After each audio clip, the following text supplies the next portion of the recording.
Oh, it's cold.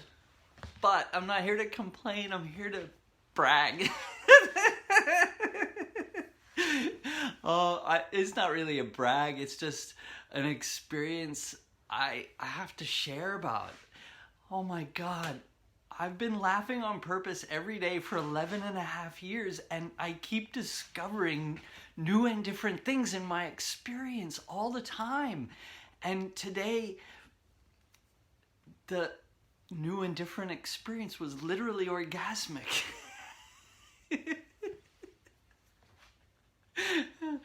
I, so I want to put this into a little bit of context. Yesterday, as you can see on my timeline, Divya Shah shared a long article with all these links to scientific research about laughter and all these methods about laughter, and he tagged me, which is how it ended up on my timeline, and he says, Dave Berman, you must surely have a simpler, easier way to, I can't remember his exact words, but the meaning I took was basically like evoke laughter, right? Allow the laughter experience, right? And so you can see his post. You can read that article if you want. You can read the comment I put. But that, along with in Dominic Scaffidi's group, Asking It Is Given, one of the group members, Bray, and I'm not sure if I'm saying her name right, but she talked about having these laughter attacks where she was just like overcome with laughter and she didn't understand what was happening to her. And so she just shared about the experience there, and Dominic in a comment said, well, our group has a laughter expert. Let's see what he has to say about it. And so I shared my view about the experience there, and in taking the time to write comments for both of those posts, I remember last night falling asleep with so much gratitude for people in my life recognizing the significance of the experiences that I've been having for all these years with laughter. And what is most meaningful is what laughter teaches me. So I always say, I teach laughter and laughter teaches me. And it just goes around and around in a circle.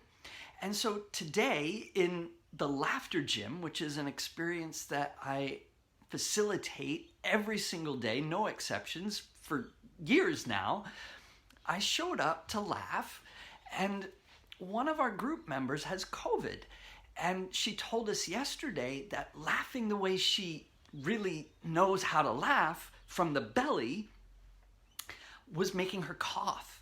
And so she was experimenting with how to laugh differently, more gently, so that she wouldn't cough. And absolutely, you don't want to create anything uncomfortable for yourself. There should be no strain or new pain. I mean, that's a very old idea that I still keep as part of, my exploration of laughter now, even though it's way beyond laughter yoga. I want to acknowledge that idea, no pain, no strain, like that is something that I initially got from exploring laughter yoga. So watching her today, again, experimenting to avoid coughing, it inspired me to create some experiments in my own laugh today, which is what it's all about. It's breath and sound. That's it. And we're there to surrender to being laughed. We're not there to do laughter. We're not forcing laughter. We're not making ourselves laugh. We're not using any techniques to laugh. It's literally breath and sound, which is the same experience I'm having now to talk. Breath and sound, just without words. Instead, the sound is laughter. And if the thinking is out of the way, this is surrender. So we're surrendering to being laughed. And what I've noticed is that not every laughter session, not every experience of laughing kind of rises to that level of complete surrender. I can have great joy and still be a little bit in my head and not be fully surrendered. But today, the surrender was so clear and obvious to me that what I experienced is what I know to be tantric orgasm. It's amazing. And so I can't not share this, right? So I just want to give a little bit of detail about what was in my awareness, what it was that I was observing in my experience, now that I've given you context for this. So when I'm laughing in this way, this intentional laughter, what I know is a big part of what's happening is the diaphragm is rising and falling, which it's doing every time any of us are breathing.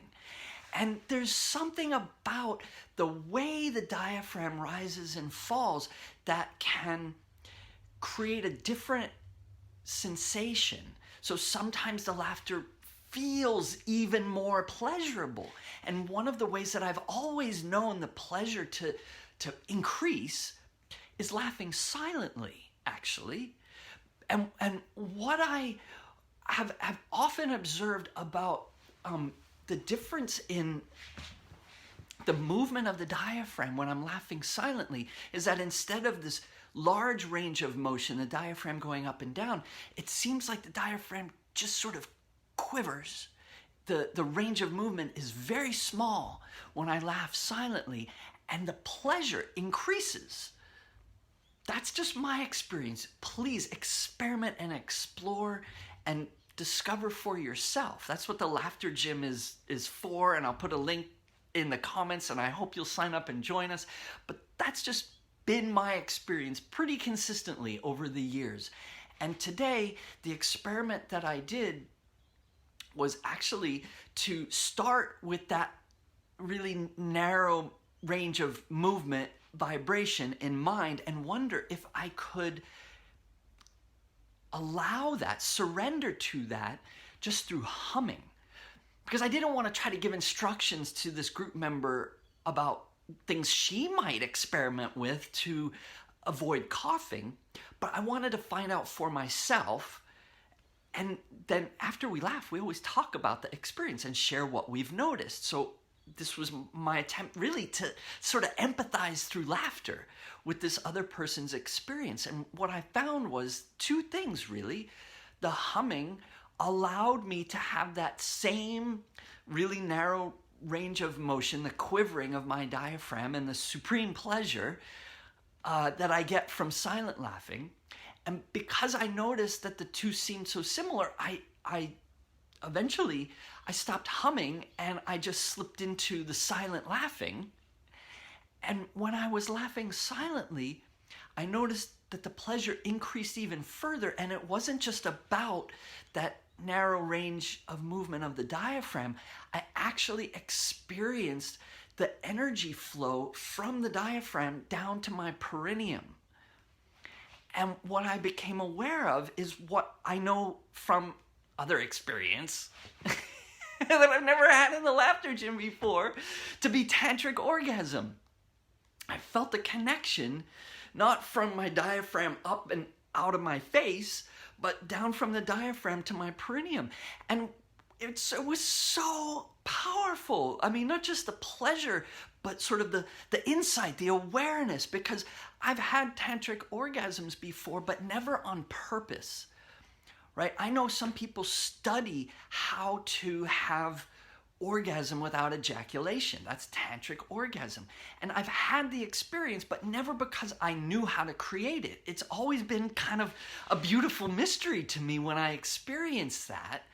And today I experienced that, and it's still a bit mysterious, but I do have a way to articulate it, at least to point to it, to share it, to not say do this and you'll notice that, but just to invite you into the experiment, the exploration, because it's what